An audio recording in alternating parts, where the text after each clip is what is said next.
नमस्कार। आज हम सेकंड ईयर के दूसरे प्रश्न पत्र के टेक्स्ट बुक अंधेर नगरी की शुरुआत करेंगे। पूर्व में मैं आपको बता चुका हूँ कि आपके कोर्स में दो नाटक लगे हुए हैं, एक अंधेर नगरी और दूसरा हस्तिनापुर। और तीसरी जो टेक्स्ट बुक है वह आपकी एकांकियों के संबंधित लगी हुई है, जिसमें महत्वपूर्ण एकांकीकार लगे हुए हैं और उनकी एकांकियाँ। देखिए, जब तक आप टेक्स्ट बुक नहीं खरीदोगे और मेरे साथ साथ जो मैं अध्ययन आपको करवा रहा हूँ उसके साथ आप टेक्स्ट बुक रखोगे, तभी आप तथ्यों को सही ढंग से समझ पाएंगे अंधेर नगरी के। इसलिए आपके पास टेक्स्ट बुक का होना अनिवार्य है।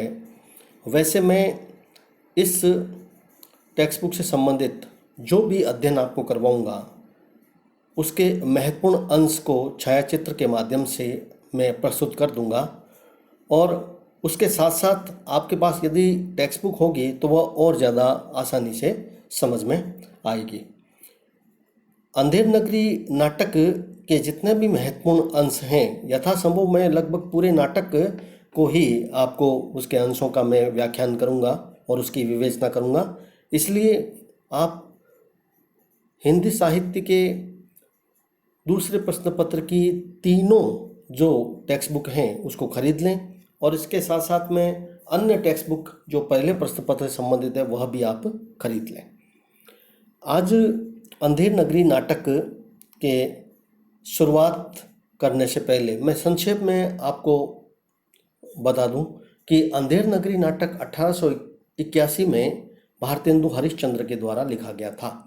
यह नाटक मूल रूप से एक प्रहसन है जो नाटक का ही एक तत्व है। प्रहसन कला के तत्वों और प्रहसन के आधार पर अंधेर नगरी की समीक्षा, यह अलग से हम पूरा प्रश्न करेंगे इसका, और इससे संबंधित आपको मैं कुछ समीक्षात्मक बिंदु के रूप में आपको नोट्स भी प्रदान करूंगा।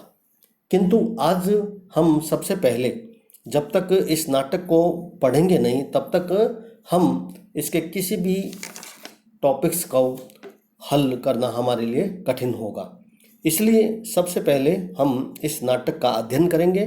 और पुनः मैं आपको कह दूं कि जब मैं अध्ययन करवा रहा हूं तो जिस अंश की मैं व्याख्या कर रहा हूं, जो अंश मैं आपके सामने प्रस्तुत कर रहा हूं छायाचित्र में, उसका आपके पास टेक्स्ट बुक के रूप में उपलब्ध होना बहुत ज़रूरी है। और वह जिस समय मैं जो अंश पढ़ा रहा हूं वह आपके सामने वह अंश नाटक का खुला हुआ होना चाहिए। यानी जब तक वह अंश आपके सामने टेक्स्ट बुक के रूप में उपलब्ध नहीं होगा तो मेरे द्वारा जो व्याख्यात्मक विवेचना की जाएगी उस अंश की और उससे संबंधित जो महत्वपूर्ण बातें बताई जाएगी उसको समझने में आपको काफ़ी कठिनाई आ सकती है। इसलिए आप टेक्स्ट बुक ज़रूर खरीद लें। मैं आपको छायाचित्र और जो अंश पढ़वा रहा हूँ उसका मैं खुद वाचन करूँगा, उसके बाद मैं उसकी व्याख्या करूँगा। यथासंभव मेरा यह प्रयास रहेगा कि मैं आपको बहुत अच्छी तरह से इस नाटक का या इस दूसरे प्रश्न पत्र से संबंधित जो भी टेक्स्ट बुक लगी है उसका अध्ययन सही ढंग से मैं आपको करवा पाऊँ। तो अब हम इस नाटक के पहले अंश को शुरू कर रहे हैं, जिसमें अंधेर नगरी चौपट राजा टके शेर भांजी टके शेर खाजा। जो प्रथम दृश्य है वह महंत जी और उसके दो चेले हैं इस नाटक में। एक चेला गोवर्धन दास है और दूसरा नारायण दास है। तो महंत जी अपने चेलों के साथ गाते हुए जा रहे हैं, और यह नाटक का प्रथम दृश्य है, यानी हम इसे प्रथम अंक कह सकते हैं, जिसमें वे एक भजन गा रहे हैं जिसका मैं आपको वाचन कर रहा हूँ। राम भजो राम भजो राम भजो भाई, राम के भजे से गणिका तर गई, राम के भजे से गीत गति पाई, राम के नाम से काम बने सब, राम के भजन बिनु सब ही नसाई, राम के नाम से दोनों नयन बिनु, सूरदास भये कवि कुल राई, राम के नाम से घास जंगल की, तुलसीदास भय भजी रघुराई।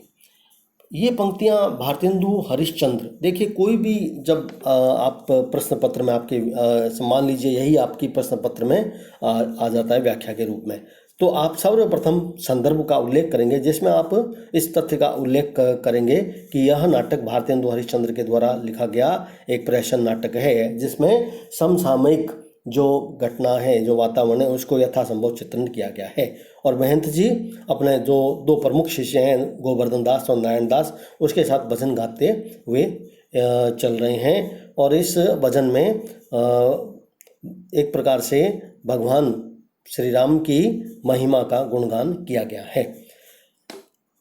महंत जी और जो दोनों चेले हैं वे राम भजो का नाम लेते हुए आगे बढ़ रहे हैं। उनके अनुसार राम की जो महिमा है, अर्थात राम का जो नाम ही है, वह अपने आप में पूर्ण है। उसका नाम लेने मात्र से मनुष्य का उद्धार हो जाता है। और हमें राम नाम का स्मरण करने से, उसकी उपासना करने से जो कहते हैं कि तुच्छ और जो गुणहीन व्यक्ति हैं, जैसे गणिका का शब्द उल्लेख यहाँ पर आया है, वह भी तर गई। तो कहने का आशय है कि तुच्छ व्यक्ति भी, जो गुणहीन व्यक्ति भी है, वह भी तर गए, अर्थात गुणवान बन गए। उनका भी इस सांसारिक मोह माया से छुटकारा हो गया। राम का नाम लेने मात्र से सारे दुख मिट जाते हैं। यहाँ पर कुछ उदाहरणों के माध्यम से लेखक ने स्पष्ट किया है भारतेंदु जी ने, जिसमें प्रथम उदाहरण उन्होंने गणिका का विवेचन किया है, दूसरा गिद्ध का विवेचन किया है, और तीसरे में स्वयं सूरदास जी का उल्लेख किया है, जो जन्मांध थे, यानी जन्म से अंधे थे, पर अंधे होने के कारण वे संसार को देख नहीं पाते थे, किंतु उन्होंने जब भगवान की भक्ति की और राम नाम का स्मरण किया तो उनका भी उद्धार हुआ। तुलसीदास जी ने भी, राम नाम के कवियों में तुलसीदास जी का भी एक महत्वपूर्ण स्थान है। राम के नाम से ही जो जंगल की घास है, सब चीज़ राम नाम से ही संपन्न हुई है। राम के नाम से ही यहाँ भारतेंदु जी कह रहे हैं कि जो जंगल की घास है वह भी राम के नाम का ही उच्चारण से ली जाती है। तुलसीदास जी भी आरंभ में अपने जीवन में, आप सबको पता है कि वह अपने पत्नी से स्नेहासक्त होने के कारण से वह अत्यधिक कामासक्त या अत्यधिक कामांध व्यक्ति थे, लेकिन बाद में उनका पत्नी के द्वारा फटकारने और उसका चित्त सांसारिकता से हटाने से जो उनका फटकार मिली, उसके कारण से वे राम भक्ति में इतने तन्मय हो गए थे कि वो उनका भी एक प्रकार से पूरे संसार में राम भक्त के रूप में उनका नाम हुआ। इस दोहे पूरा जो एक प्रकार से हम इसको कह सकते हैं कि यह भगवत भक्ति के गुणगान से संबंधित जो भजन है, इसमें राम के नाम की महिमा का बखान किया गया है। और यह इस पद में जो भाषा का प्रयोग है वह सरल, सहज और सरस भाषा है। देखिए अंधेर नगरी की जो भाषा है वह काफ़ी सरल और सरस है। यह प्रारंभ में लिखा गया नाटक था और प्रारंभ में जो खड़ी बोली थी वह अत्यंत अपने सरल और सरसता के कारण से जानी जाती थी। अब इस नाटक के अगले भाग का हम विवेचन कर रहे हैं, जिसमें पहले मैं उसका वाचन कर रहा हूँ, फिर मैं उसकी व्याख्या आपके सामने प्रस्तुत करूँगा। महंत बच्चा नारायण दास, यह नगर तो दूर से बड़ा सुंदर दिखलाई पड़ता है। देख, कुछ भिक्षा उच्छा मिले तो ठाकुर जी को भोग लगे, और क्या। गोवर्धन दास, गुरु जी महाराज, नगर तो नारायण के आश्रय से बहुत सुंदर है, जो है सो, पर भिक्षा सुंदर मिले तो काड़ा आनंद होए।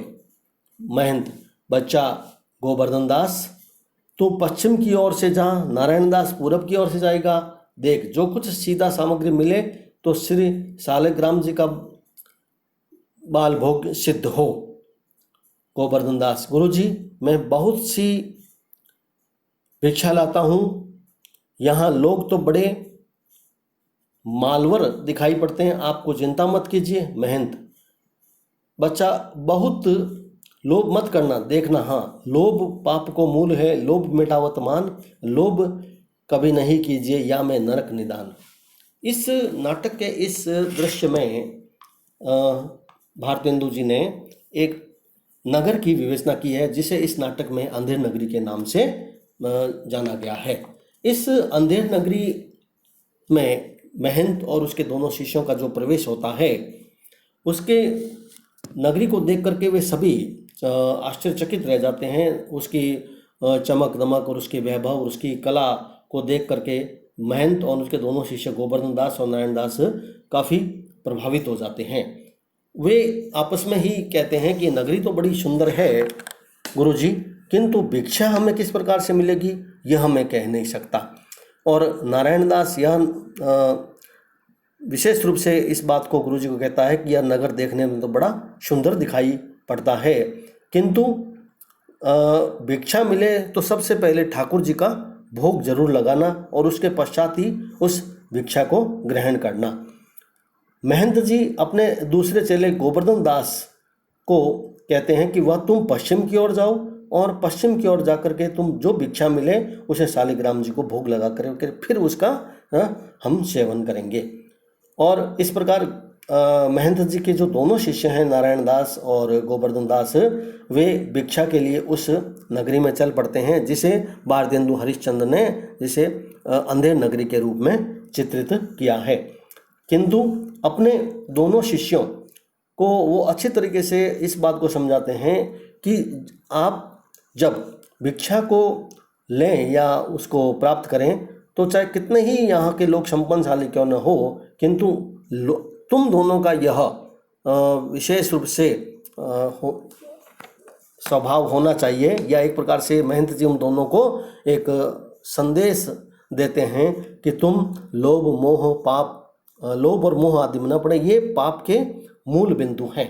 इसका वे व्यक्त करते हुए कहते हैं कि लोभ का सबसे बड़ा मूल होता है वह पाप ही होता है, क्योंकि लोभ ही जो होता है वो मनुष्य को हमेशा अधर्म के मार्ग पर या पाप के मार्ग पर चलने के लिए प्रेरित करता है। एक प्रकार से वह लालच देता है और उस प्रलोभन में व्यक्ति फंस जाता है। इसलिए महंत अपने दोनों शिष्यों को लोभ लालच से दूर रहने के लिए कहते हैं, जिसके फलस्वरूप समाज में मान सम्मान जो होता है वह खत्म हो जाता है, चाहे वह साधारण मनुष्य हो और चाहे वो कोई भक्त क्यों नहीं हो। इसी कारण महंत अपने दोनों शिष्यों को लालच से दूर रहने की इस अंश में विशेष रूप से शिक्षा दे रहे हैं। वे कहते हैं कि पाप रूपी जो दुष्कर्म हैं वह लोभ के परिणाम स्वरूप ही उत्पन्न होते हैं और इस कारण से ही जो मनुष्य है वह कष्ट पाता है। इस जन्म में इहलोक और परलोक दोनों में जो कष्ट पाता है महंत जी के अनुसार वह लोभ के कारण पाता है। एक प्रकार से इस दृश्य में एक नीतिपरक दृश्य माना जा सकता है, हम इसको मान सकते हैं, जिसमें भारतेंदु जी ने महंत जी के माध्यम से मनुष्य को एक नीति का संदेश दिया है और एक चेतावनी दी गई है कि वह लोभ मोह माया लालच इन सब चीज़ों से दूर रहें। भाषा यहाँ पर ब्रज और खड़ी बोली का एक मिश्रित रूप इस अंश में हमें दिखाई देता है। तो नाटक के इस दृश्य में पूरी तरीके से महंत और जो गोवर्धन दास की जो वार्तालाप है वह उसमें नीतिपरक संदेश के रूप में हमारे सामने उपस्थित होती है। इस नाटक के अगले दृश्य में जो एक संबोधन है चूरन ऐसा हट्टा कट्टा, उसका लगभग इस दृष्टि से देखें, नाटक के महत्वपूर्ण अंश के दृष्टिकोण से देखें तो वह कोई विशेष नहीं है। उसका जो अगला भाग है जिसमें एक जात वाला अंश से संबंधित विवेचन है वह आपकी परीक्षा के दृष्टिकोण से बहुत महत्वपूर्ण है। मैं इसका पहले वाचन करता हूँ, फिर मैं इसकी व्याख्या आपके सामने प्रस्तुत करूँगा। जात ले जात टके से जात, 1 टका दो हम अभी अपनी जात बेचते हैं। टके के वास्ते ब्राह्मण से धोबी हो जाएं और धोबी को ब्राह्मण कर दें। टके के वास्ते जैसी कहो वैसी व्यवस्था दें। टके के वास्ते झूठ को सच करें और टके के वास्ते ब्राह्मण से मुसलमान, टके के वास्ते हिंदू से क्रिस्तान, टके के वास्ते धर्म और प्रतिष्ठा दोनों बेचें। टके के वास्ते झूठी गवाही दें और टके के वास्ते पाप को पुण्य माने। टके के वास्ते नीच को भी पितामह बनावे। वेद धम कुल मर्यादा सच्चाई बड़ाई सब टके शेर, लुटाए दिया अनमोल माल ले टके शेर। इस अंश में, गद्य के इस अंश में नाटक के जिसमें मूल रूप से भारतेंदु हरिश्चंद्र जी ने जो इस नाटक में अंधेर नगरी के रूप में जिस नगर का चित्रण किया है, उस नगर की पतन अवस्था, उस नगर में पूरी तरीके से जो मनुष्य है वह एक प्रकार से जैसे बिकाऊ है, उस दुराव्यवस्था का चित्रण किया है हमारे सामने। अंधेर नगरी नाटक के इस अंश में अंधेर नगरी की जो पतन होती हुई व्यवस्था है उसकी ओर भारतेंदु जी हमारा ध्यान आकर्षित करते हुए कह रहे हैं कि बाजार में जो एक जाति बेचने वाला ब्राह्मण है वह टके शेर एक प्रकार से जाति ही बेच रहा है ना। शुरू में जो संबोधन है, ब्राह्मण जात ले जात टके से जात, ब्राह्मण कह रहा है कि एक जाति बेचने वाला जो ब्राह्मण है वह कह रहा है कि टके शेर में तुम जाति को ले लो भली। वह कहता है 1 टका दो, हम अपनी जाति ही बेच देंगे। 1 टके के लिए ब्राह्मण से धोबी हो जाता है, होकर अपनी जात तक दे सकता है, और टके के लिए जैसी व्यवस्था आप चाहते हो वैसी व्यवस्था हम कर देंगे। टके के लिए तुम कहो तो जो सच बात है उसको हम पूरी तरीके से झूठ के रूप में हम उसको तब्दील कर दें। हम चाहें, आप चाहो तो ब्राह्मण से हम किसी को मुसलमान बना दें, हिंदू से किसी को क्रिश्चियन बना दें। और कहने का आशय है भारतेंदु हरिश्चंद्र जी के कि 1 टके भर के लिए जो उस अंधेर नगरी में मनुष्य अपना ईमान धर्म आदि सब कुछ बेचने के लिए तैयार हो गया है, उस नगरी की जो पतनशील अवस्था है उसका चित्रण हमारे सामने प्रस्तुत करते हुए वे कह रहे हैं कि इस नगरी में तो ऐसा लगता है जैसे पाप और पुण्य का भेद ही मिट गया हो। कोई भी किसी के लिए भी कोई झूठी गवाही तक दे सकता है, कोई किसी के लिए कोई पाप कर्म कर सकता है, और पुण्य करना हो वहाँ पर वह व्यक्ति के दूसरे व्यक्ति के लिए वह कोई नीच भरा कार्य भी कर सकता है। कोई भी जो व्यक्ति किसी भी जाति का हो, टका भर उसे दे दिया जाए तो वह अपनी जाति बदलने के लिए तैयार हो सकता है। पूरा संपूर्ण जो असबाब है, सामान है, वह 1 टके भर सेल में कोई व्यक्ति अपने ईमान से लुटा देता है। बड़ी अच्छे से अच्छा कोई वस्तु है उसे भी टके शेर में ले सकते हो, और घटिया से घटिया वस्तु भी आप टके शेर में उसको प्राप्त कर सकते हो। कहने का आशय है कि जिस समय में इस अंधेर नगरी नाटक में जिस समाज का जो चित्रण किया गया है उस समाज की एक पतनशील दिनहीन अवस्था का चित्रण हमारे सामने भारतेंदु जी ने उपस्थित किया है, जिसमें कोई भी जो व्यक्ति है वह एक प्रकार से आज़ाद नहीं है, वह पूरी तरीके से गुलाम है। क्योंकि उस समय अंग्रेज़ों का शासन था और वह जो व्यवस्था थी जिसके अंतर्गत उस नगर में जो भी राजा होता था वह पूरी तरीके से अंग्रेज़ों का गुलाम होता था। और उस गुलामी व्यवस्था में जो लोगों का जो ईमान धर्म था, यथा राजा तथा प्रजा वाली वहाँ कहावत चरितार्थ होती थी। राजा भी लगभग विदेशी जो शासन था उसकी गुलामी सहते सहते बिक चुके थे और ऐसी जनता की स्थिति हो गई थी। यह मूल उद्देश्य इस अंश में, नाटक के इस अंश में बताने का भारतेंदु जी का रहा है। और विशेष रूप से वे इस अंधेर नगरी की बात कर रहे हैं जिसमें पराधीनता का जो आवरण है वह चारों ओर फैला हुआ दिखाई देता है। मनुष्य पूरी तरीके से एक घोर स्वार्थी और अपने चरित्र से भटका हुआ मनुष्य का माना जा सकता है। कुल मिलाकर भारतेंदु जी इस नाटक में जो मूल बात हमारे सामने प्रस्तुत करना चाह रहे हैं वह इस अंश में एक शुरुआत में हमारे सामने स्पष्ट हो जाती है। वह अंधेर नगरी में व्याप्त अव्यवस्था का जो जिक्र करना चाहते हैं उसको वे मनुष्य के एक प्रकार से अपने धर्म, ईमान, मान आदि सब कुछ टके भर शेर के लिए बेचने को जो तैयार होते हैं उसकी ओर हमारा ध्यान आकर्षित किया है। धन्यवाद।